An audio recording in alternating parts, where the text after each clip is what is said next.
Cuba tiene primer ministro y a quién le importa. ¿Cómo están, amigos? Bienvenidos a Noticias Importantes, su diario informativo. Son dos preguntas que monopolizan el debate en torno a la designación de Manuel Marrero Cruz como primer ministro cubano. La primera, ¿quién diablos es Manuel Marrero Cruz? Y la segunda, ¿a quién le importa? La proliferación de cargos y la estrategia fantasma se ha convertido en una plaga en el país. Cuba está dando una preocupante imagen del país aburrido, que no tiene nada que hacer y se dedica a convocar congresos que nada cambian y designa primeratos que dan sueño. Porque más elemental sentido común indica que la designación de este nuevo fantoche, otro sujeto con carisma de cactus, obedece a intereses de irrelevancia. Lo único que conviene a la familia Castro es mantener la fachada de poder. Si usted lee la designación de funciones para este cargo de primer ministro, barrido de suelo cubano de 1976 y resucitado ahora por obra y gracia de la Constitución enloquecida de poder, dice que el caballero Marrero Cruz será quien centralice la gestión del Consejo de Ministros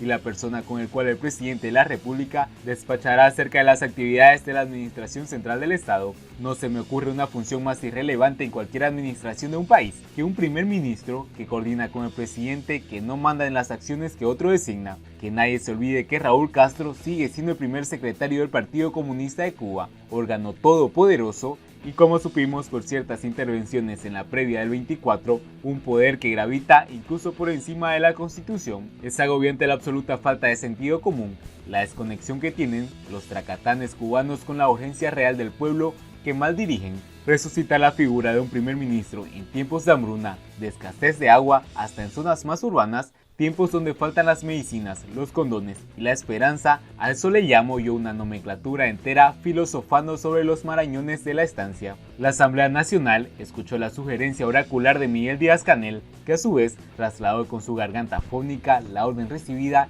de quién sabe cuándo, aunque intuimos por quién. No había terminado el minigote presidencial de pronunciar su segundo apellido Cruz, y ya los delegados tenían las manitas levantadas en señal inequívoca de aprobación unánime. Desde luego, la ortopedia futura nos deberá un estudio óseo sobre los brazos de los diputados parlamentarios cubanos, que tienden siempre, extrañamente, a erguirse cuando se le pregunta por votos a favor de algo allí dentro. Mientras tanto, a ir tirando con un primer ministro harto conocido por el núcleo familiar y con todas las luces de las casas encendidas, en lo que rezan porque no falte otro barco en su cita con combustible revolucionario, o que otro tornado, meteorito o huracán no venga a recordar cuánta calamidad e ineficiencia pudre nuestro país en pleno siglo XXI.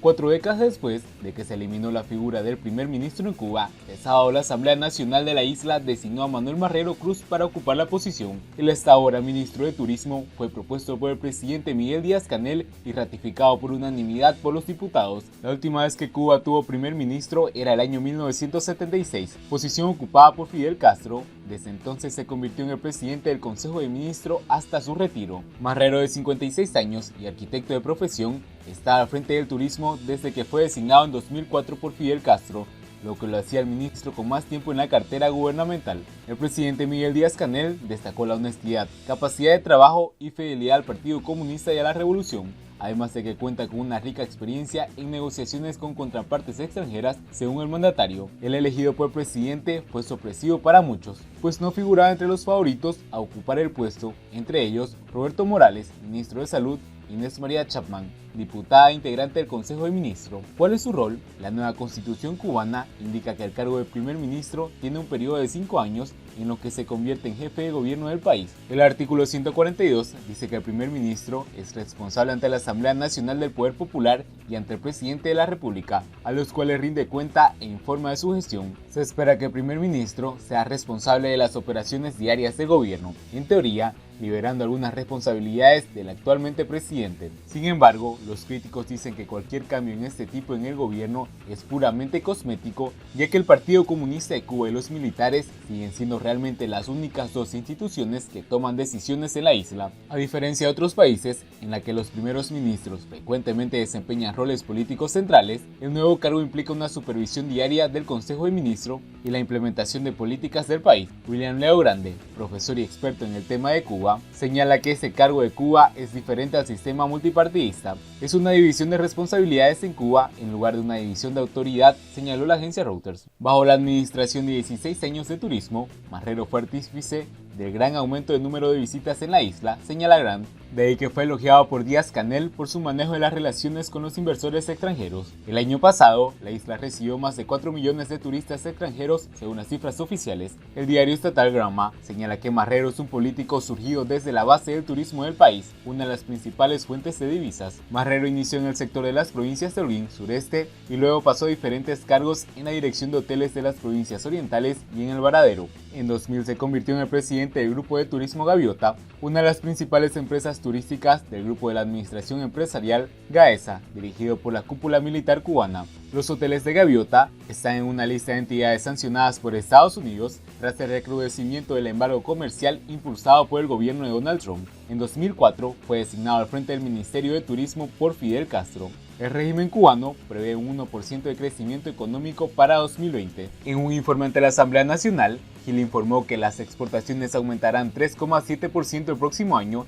debido a un buen comportamiento del níquel, tabaco, el azúcar, el ron, el carbón vegetal, la miel y otros productos biofarmacéuticos. Afirmó que se espera un mejor comportamiento del turismo, la segunda fuente de ingresos del país caribeño, que ha rebajado sus expectativas y en lugar de aspirar a un elusivo récord de 5 millones de turistas extranjeros, ha bajado la meta a llegar a 4,5 millones de viajeros contabilizados en 2016. El índice de ocupación hotelera llega a un 53%, agregó el ministro en la sesión parlamentaria encabezada por el gobernante cubano Miguel Díaz-Canel, a la que no tuvo acceso la prensa extranjera acreditada.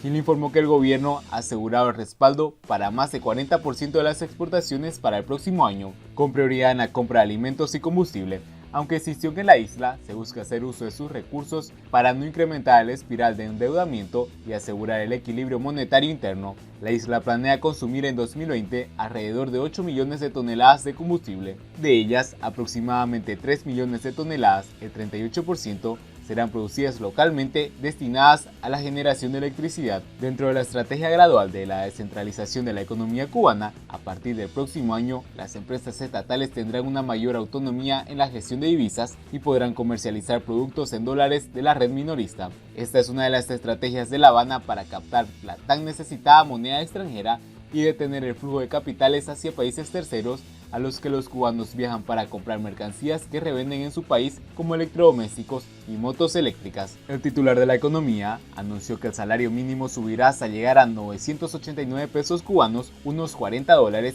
y que prevé un crecimiento del 0,7% en la generación de empleos, un año complejo para la economía. Gil anunció el pasado martes frente al Parlamento que la economía de la isla crecerá ligeramente en 2019, un índice que podría quedar por debajo del 1,5% previsto. En medio de las limitaciones y gracias al esfuerzo del pueblo, se estima que la economía cubana no decrezca en 2019, lo que constituye una prueba de capacidad de resistencia y de reservas internas que se tiene, destacó en la sesión de este jueves. Recordó que en abril pasado se enfrenta a las restricciones adicionales en el abasto de combustible que ha afectado al transporte público, la agricultura, la producción, la distribución de alimentos y ha repercutido en la paralización temporal de algunas inversiones y la disminución de ritmo de otras. El titular culpó a la persecución de la administración del presidente estadounidense Donald Trump, que busca paralizar la economía nacional. A esta situación adversa se le une una serie de crisis en Venezuela, principal aliado político y velador por la isla, y la terminación de los lucrativos contratos de servicios médicos con sus antiguos socios, Brasil, Ecuador y Bolivia.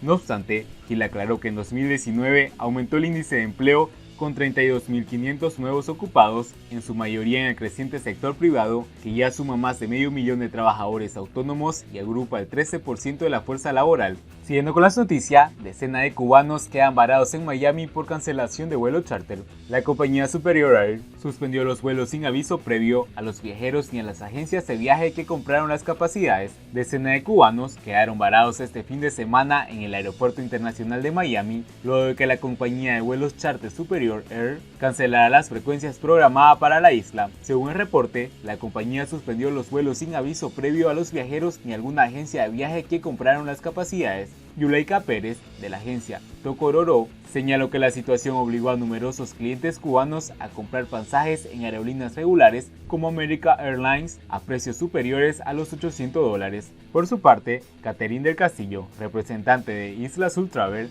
otra de las agencias que operan con Superior Air, comentó que el mal proceder pudo obedecer a que son una compañía nueva en el negocio de vuelos charter. Pese a que la compañía de charter no ofreció explicaciones a algunas de los perfiles de internet y redes sociales, posteriormente dio a conocer un comunicado justificando lo imprevisto. Debido a las dificultades técnicas fuera de nuestro control, nuestros vuelos no han podido salir en el horario designado.